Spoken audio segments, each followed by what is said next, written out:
No início dessa sessão legislativa, o Congresso Nacional foi palco de um episódio pouco usual. A própria Presidente da República, em pessoa, esteve aqui no Congresso, no plenário da Câmara dos Deputados, para trazer aos congressistas e ao Brasil a sua mensagem, contendo as prioridades, a análise da situação do país, as prioridades da ação governamental e as medidas com que ela pretendia enfrentar a crise que nós vivemos.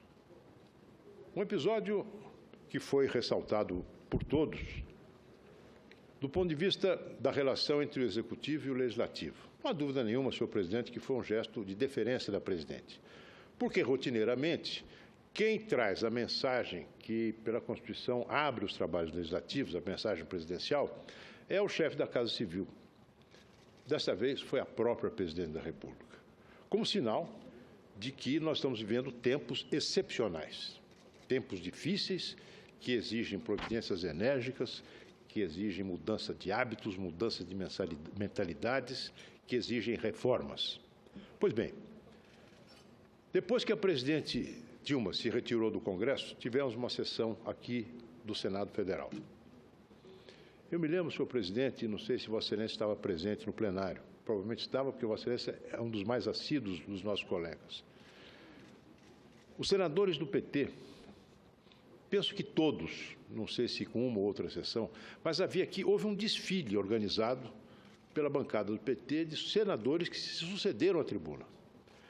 Eu me interessei pelos discursos dos meus colegas petistas. Imaginava encontrar neles algum tipo de repercussão da fala da presidente. Afinal de contas, era a presidente da República, do seu partido, que vem ao Congresso para ler a mensagem. Um discurso há muito tempo aguardado. Pois bem, nenhum deles se referiu à Presidente da República. Isso aconteceu uma hora depois da vinda dela ao Senado, ao Congresso. Nenhum mísero comentário, nenhuma mísera nota de rodapé ao discurso da Presidente. Ignoraram solenemente a mensagem da Presidente da República à nação. E se dedicaram a quê? A defender o presidente Lula da suposta tramóia das elites, da mídia conservadora contra a liderança desse homem extraordinário que é o presidente Lula. Essa é a versão que o PT dá aos dissabores por que passa o presidente Lula neste momento, em consequência daquilo que ele fez. Está colhendo o que plantou. Não sei qual é a colheita do sítio, mas na sua vida pública plantou determinadas coisas que vão ser agora objeto de indagação, de investigação, e tudo indica que a situação dele vai se agravar, à medida que essa Operação Lava Jato, que é um verdadeiro trem a 300 km por hora, prossiga, e é bom que prossiga. Não adianta mudar o ministro da Justiça, achando que um novo ministro da Justiça poderá encabrestar a Polícia Federal. Essa é a principal, aliás, recriminação que faziam a maioria dos petistas. Quando eu digo maioria, porque eu vejo pessoas corretas, decentes, como aqui o meu colega Paulo Paim, que está aqui no plenário, que jamais fizeram esse tipo de acusação ao ministro da Justiça. Mas era voz corrente que o PT considerava que o ministro da Justiça estava em falta para com eles porque não tinha colocado o freio na Polícia Federal. A Polícia Federal estava correndo solta. Pois bem, isso motivou os discursos caudalosos dos meus colegas naquela tarde. Nenhuma palavra sobre a presidente Dilma. Esse episódio, presidente, que eu relato, já prefigurava o que aconteceu nesse último fim de semana. Uma festa de aniversário, 36 anos do PT. Triste festa. Nessa festa, senhor presidente, no meu entender, se configurou plenamente o fato de que o PT considera ser possível estar ao mesmo tempo no governo e na oposição. O que é um malabarismo que não está ao alcance nem do mais hábil dos oportunistas. Ser ao mesmo tempo governo e oposição. estão no governo da presidente Dilma, ocupam alguns ministérios importantes, ocupam cargos nas estatais, foram indicados para dirigir fundos de pensão, manejam algumas das alavancas mais poderosas do Estado, no governo da presidente Dilma, instalados em poltronas confortáveis. Mas se reúnem no aniversário da presidente para lançar um documento que é simplesmente uma ruptura com a presidente Dilma. Um documento que eles intitularam "O futuro está na retomada do crescimento". A leitura desse documento demonstra com toda clareza que o PT não apoiará nenhum tipo de reforma entre aquelas que a presidente Dilma diz que proporá e algumas que são efetivamente importantes para que o Brasil saia desta crise e entre num novo ciclo de crescimento sustentável. É como se o governo da presidente Dilma não tivesse pai nem mãe. Não é de ninguém. É um governo que está solto no ar. Não é do PT, não é da oposição, obviamente. De quem é? Não é de ninguém. Porque o PT, que é o partido dela, se afastou dela. Como quem diz, não tenho nada a ver com isso. Lança um programa de emergência depois de estar 14 anos no poder. Um programa de emergência é de se esperar que seja lançado por alguém da oposição, diante da necessidade do enfrentamento da crise, você ter uma série de medidas que a oposição propõe ao governo, às outras forças de oposição, como forma de romper uma situação e abrir o caminho para uma regeneração do quadro político e econômico. Agora, depois de 14 anos no governo, um partido lança um programa de emergência. E esse programa de emergência é simplesmente a reiteração, a repetição de todas aquelas propostas que, algumas delas tendo sido praticadas pelos governos Lula e Dilma, foram as responsáveis pela situação catastrófica que nós estamos vivendo hoje no nosso país. Inflação alta, uma dívida pública que não para de crescer, desemprego crescente e mais, senhor presidente, uma situação de degeneração institucional, da qual o Petrolão é o exemplo mais nauseabundo. Esta é a situação. O que o PT propõe é uma verdadeira coleção de sandices, a começar pela maior delas, que é utilizar reservas internacionais para aplicar em investimentos ou em gastos correntes. Isso é uma loucura. Se o governo fizer isso, no estado atual de descrédito por que passa o governo brasileiro, depois de ter tido dos nossos papéis, a nossa dívida do governo e das empresas brasileiras terem sido rebaixados por 3 agências internacionais de risco, por nível especulativo, se fizerem isso, é a bancarrota no dia seguinte, é a fuga de capitais no dia seguinte, é realmente o fundo do poço, sem alçapão embaixo. E eles propõem isso numa reunião que tem áreas de congresso, ao lado do presidente Lula, das figuras mais representativas do partido. É algo inteiramente fora de propósito, de tal modo se aproxima da caricatura, porque eu não posso acreditar que isso seja levado a sério por quem se dedique a examinar as situações reais da economia brasileira e da economia internacional.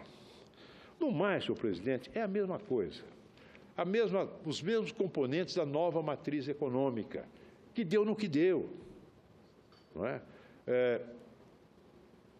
Por pressão do PT, tiraram a presidente Dilma tirou o ministro Joaquim Levy, pois alguém que, aos olhos dos petistas, poderia significar uma adesão às teses antigas que o ministro Levy havia abandonado. Teses estas, repito, que levaram ao desastre atual. O ministro Barbosa. No entanto, senhor presidente, desde o momento em que, diante da evidência de que nós temos hoje uma situação fiscal absolutamente fora de controle, com endividamento crescente, com gastos públicos incompreensíveis, que não se podem comprimir e que seguem crescendo por conta de vinculações constitucionais, diante da ideia de que alguma coisa será feita para conter essa situação, já voltam as baterias contra o governo. Este governo, o governo deles. Daqui a pouco vão pedir a cabeça do ministro Barbosa, não tenho dúvida, senadora Thaídes, vão fazer isso. Aumento de impostos, a começar pela emblemática CPMF, que eles propõem nesse documento, mais endividamento das famílias, por estímulo ao consumo, abertura de mais crédito, famílias brasileiras que já estão altamente endividadas, com a corda no pescoço, a imensa maioria delas, que foram atraídas pela facilidade do empréstimo do crédito consignado. É isto. É voltar àquilo que já foi feito e que deu errado. Senhor presidente, eu penso que, no fundo, o PT não acredita nisso. O que eles estão querendo é uma bandeira para agitarem na oposição. Sabem que o ciclo deles está encerrado, que não tem mais nada de novo a propor ao Brasil, mais nada de novo. Sabem que as pessoas hoje estão descrentes, sabem que esta mistura de incompetência, de corrupção, levou a um estado de profunda aversão por eles. Ninguém mais acredita nessa cantilena. Eles estão se preparando para ser oposição ao próximo governo, que não há dúvida, senhor presidente, será um governo de forças que se opõem ao governo atual. Chegou a hora, está chegando a hora da mudança, a hora da transição, que poderá acontecer pelo impeachment da presidente Dilma, por uma decisão do Tribunal Superior Eleitoral ou pelas eleições de 2018. O difícil é saber como é que nós vamos aguentar até 2018. O difícil é isso. Do ponto de vista da oposição, nós não faremos nada para agravar a situação. Pelo contrário, aqui no Senado, Vossa Excelência e os senadores são testemunhas das iniciativas vindas de partidos de oposição.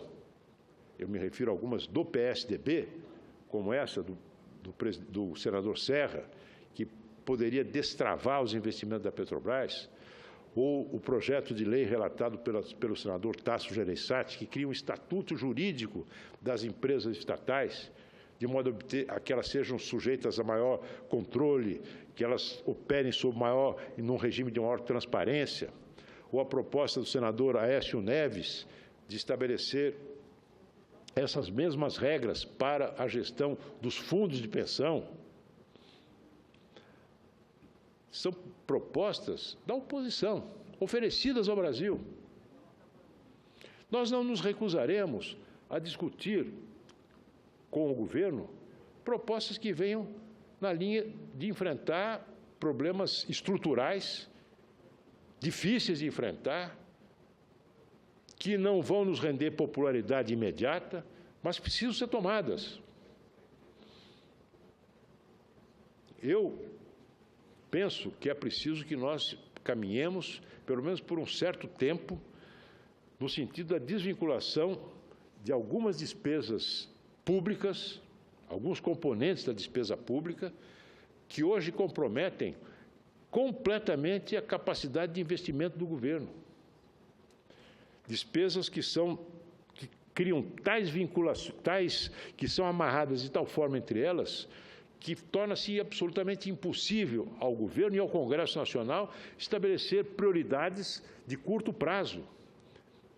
Somente os programas de transferência de renda, que devem continuar, evidentemente, consomem hoje 65% do gasto público. Será necessário criarmos, assim como se criou uma desvinculação das receitas da União, vem se aprovando mudanças constitucionais ou emendas constitucionais nesse sentido desde o governo do presidente Fernando Henrique, talvez seja necessário enveredarmos por um prazo de 5 a 10 anos de desvinculação de determinadas despesas às receitas, de modo a restabelecer um mínimo de capacidade do Estado de administrar as suas despesas, que hoje nós não temos. É tudo indexado, é tudo amarrado, tudo é um bolo que cresce pelo movimento próprio. A reforma da Previdência, no meu entender, precisa ser feita, não é? A previdência do setor público, tanto quanto do setor privado.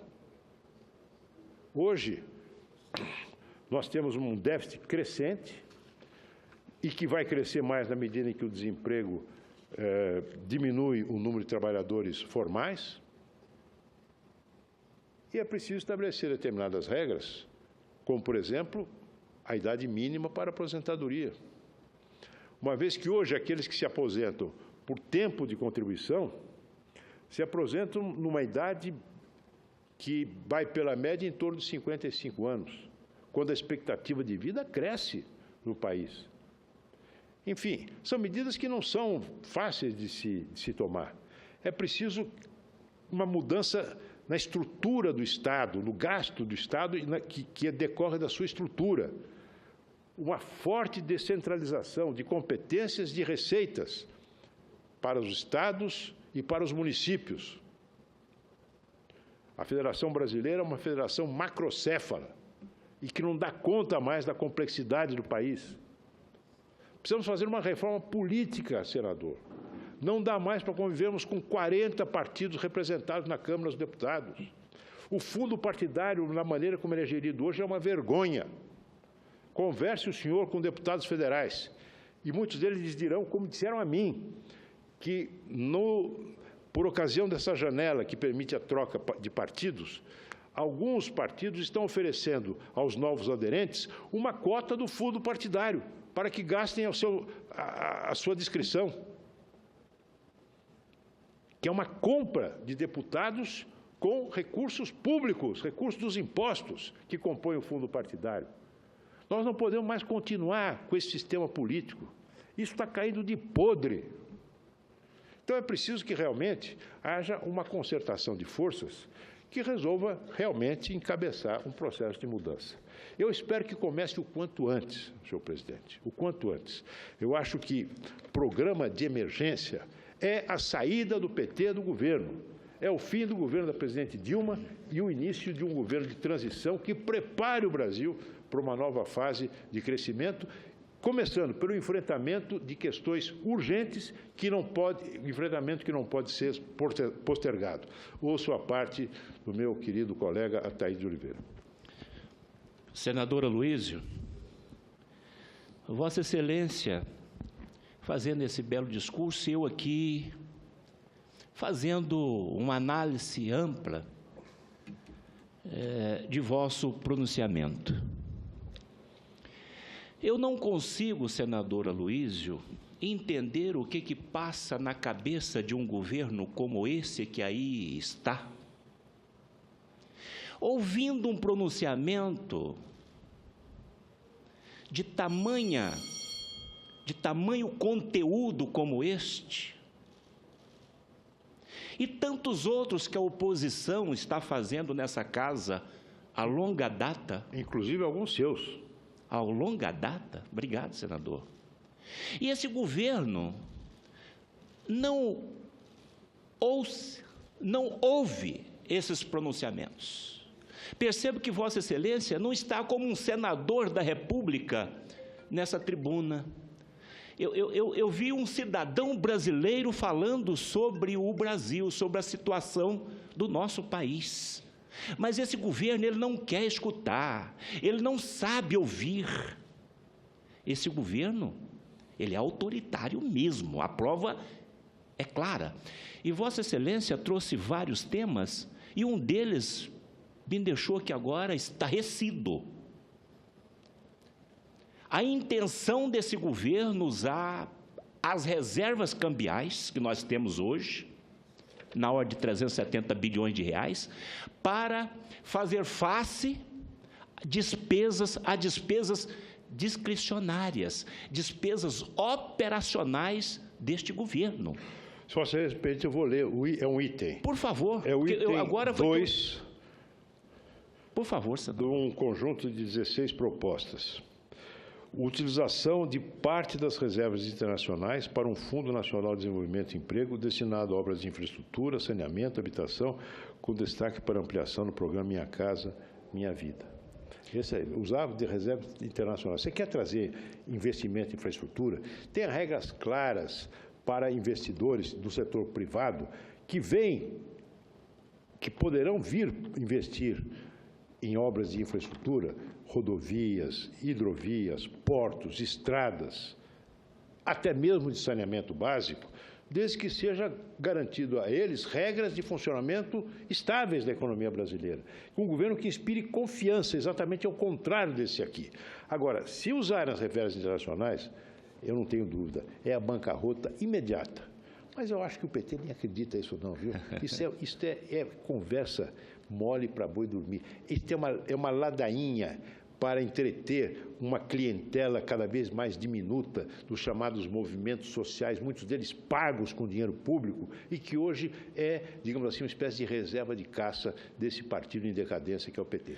Senador Aloísio, espero que Vossa Excelência esteja correto nessa afirmação de que isso que o governo está falando, de usar essas reservas, seja simplesmente um blefe. Não, é o PT, não é o governo. Pois é, o PT. É uma forma do PT dizer, eu não tenho nada com o governo Dilma. Que já deixou a presidente Dilma para trás. Eles se esquecem que, aos olhos dos brasileiros, e porque é assim, na realidade, Lula, Dilma e PT são a mesma coisa.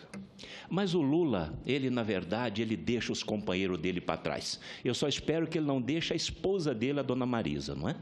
Mas então, o senador Aloísio, essa história de que vai investir em infraestrutura, que já é uma barbaridade, eu vejo que a intenção do governo é pegar esse dinheiro e levar para as despesas que a máquina já não suporta mais, conforme Vossa Excelência disse. São 24 mil cargos de comissionado nesse governo, 30 e tantos ministérios, a máquina não dá conta mais de andar. Não cabe mais na receita. Não cabe mais. E não dá mais para aumentar imposto. Não tem como. Impossível. Não tem como. Essa história de o governo acha que a única saída para ele é a CPMF. Pelo contrário, é o tiro fatal, vai ser a CPMF para esse governo. De forma, senador Aloísio, que essas reservas cambiais, ela não pode ser bolida dessa forma. Teria que ser, se nós tivéssemos uma catástrofe, aí sim, poderíamos até pensar. Então, esse é o ponto que eu fiquei surpreendido, porque eu não tinha tido acesso a esta nota do PT neste final de semana. Vossa Excelência falou sobre o problema da dívida, da nossa dívida do Brasil, interna e externa, e o desemprego. Que a dívida está crescendo exponencialmente. Ela vai chegar, os analistas, e Vossa Excelência teve contato com uma pessoa muito versada na análise de contas públicas, deve chegar a cerca de 80% do produto interno bruto até o final do governo Dilma, se ele for até 2018. Era coisa de 50% há 4 anos atrás. Uma dívida alta, mas que é financiada a uma taxa elevadíssima, não é? Que é a taxa Selic, 14,25%. Não é? Então, é uma dívida volumosa, mas ela é rolada, digamos assim, administrada, ela rende para aqueles que emprestam ao governo 14,25%, é a taxa Selic. Nenhuma dívida pública no mundo é administrada a esse custo. Vossa Excelência está dizendo que a nossa dívida pode chegar a 80% do PIB. Olha que barbaridade, olha que absurdo. E mais, senador Aloísio, diante desse quadro que se instalou no país, da falta de credibilidade, confiabilidade, esse dinheiro vai custar ainda muito mais caro. Então, a probabilidade de superar esses 80% que Vossa Excelência está falando do PIB até 2018, essa probabilidade responsabilidade é muito grande. E aí sim, aí nós estamos em estado de falência total e absoluta, como a nossa Petrobras. Isso é muito grave. Agora, o que mais me preocupa, senadora Luiz, é que este governo do pleno emprego, esse governo que te diz governo do trabalhador, nós temos mais de 20 milhões de desempregados nesse país hoje. E aí sim, aí está a verdadeira catástrofe de uma nação, que logo depois, então, vem a criminalidade. Falou sobre a reforma da Previdência Social. Eu também concordo com Vossa Excelência. Agora, nós não podemos tirar direito já adquirido dos nossos trabalhadores. Isso não pode acontecer. Sim, quem está aposentado continua aposentado, obviamente. Eu, portanto, parabenizo por esse belo pronunciamento. É sempre muito bom ouvi-lo, senadora Luísio Nunes. Muito obrigado. Muito obrigado, agradeço muito a parte de Vossa Excelência, que sempre traz dados novos a reflexões, especialmente na área econômica. Senhor presidente, agradeço mais uma vez a compreensão de Vossa Excelência por ter me permitido exceder largamente o tempo que me era destinado. Vossa Excelência é sempre um colega que trata os seus pares com muita condescendência e fraternidade. Muito obrigado.